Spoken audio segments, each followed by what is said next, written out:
네, 집중 취재 이어가겠습니다. 이 고물가 시대에 장바구니 물가 걱정 많으시죠? 특히 공산품 가격이 많이 오르면서 최근 마트에서 선뜻 물건을 집기가 어려워졌는데요. 그런데 표시 가격이 오르지 않았음에도 그림자처럼 우리 주머니를 위협하는 제품들이 있습니다. 표시 가격은 유지하고 용량은 줄인 이른바 슈링크플레이션이 단행된 제품들인데요. 이 슈링크플레이션은 무엇이며 또 어떻게 우리에게 영향을 끼치는지 보도국 취재기자와 함께 자세히 얘기 나눠보도록 하겠습니다. 이종호 기자, 안녕하세요. 네, 안녕하세요. 네, 이 용량이 줄어든 제품이 많아진 것 같다라는 의혹이 그간 꾸준히 제기가 됐었는데 이게 사실로 드러났군요. 네, 지난달 언론 보도 등을 통해서 이슈화됐었던 슈링크플레이션이 실제로도 공공연히 벌어지고 있었던 것으로 나타났습니다. 한국소비자원이 어제 조사 결과를 발표했는데요. 소비자원이 운영하는 가격정보 종합 포털 사이트 참가격에서 가공식품 209개를 조사한 결과 최근 1년 사이 세계 품목 19개 상품의 용량이 줄어든 것으로 나타났습니다.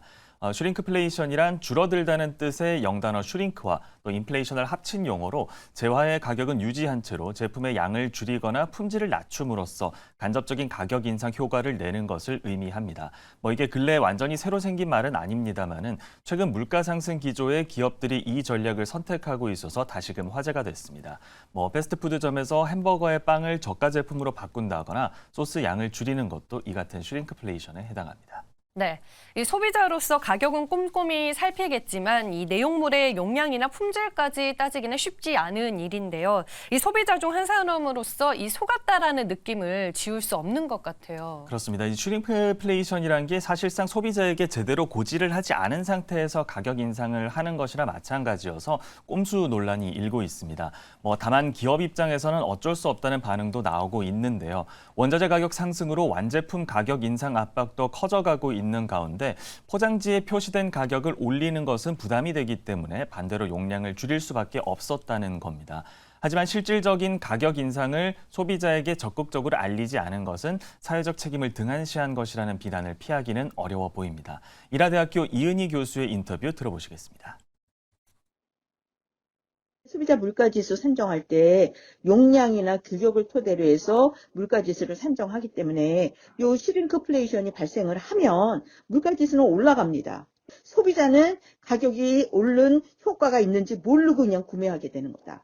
소비자가 인지하지 못하는 상태로 구매를 하게 유도한 거기 때문에 그 소비자를 기만한 거다. 소비자에게 꼼수를 사용한 거다. 이렇게 볼 수가 있는 거죠.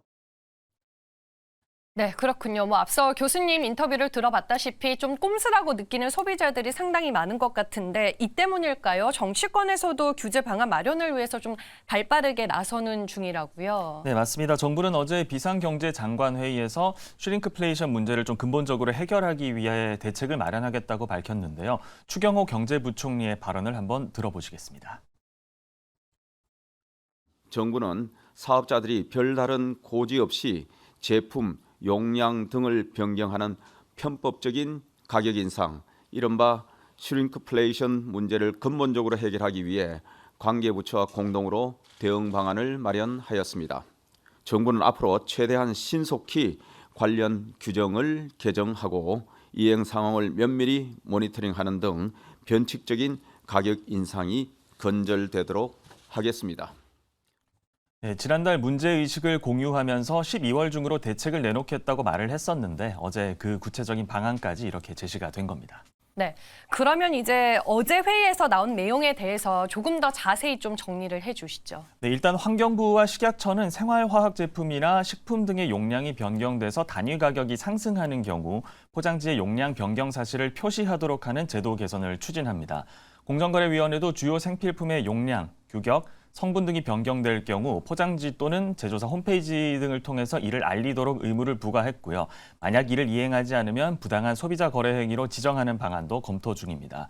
공정거래위원회 관계자는 이러한 법 위반이 인정될 경우 3천만 원 이하의 과태료가 부과될 수도 있다고 설명했습니다. 또 정부는 단위당 가격 표시 의무 제도 적용 품목을 늘리고 적용 범위도 온라인 매장까지 확대해서 소비자들이 가격 상승폭을 직관적으로 알 수 있게 돕는 방안을 추진할 것이라고 밝혔습니다. 네, 그렇군요. 이 모쪼록 정부와 기업 모두 소비자의 알 권리를 충족시켜줄 수 있는 방안을 함께 고민해줬으면 좋겠다라는 생각이 듭니다. 네, 지금까지 집중 취재는 보도국의 이종호 기자와 함께했습니다. 오늘 말씀 고맙습니다. 고맙습니다.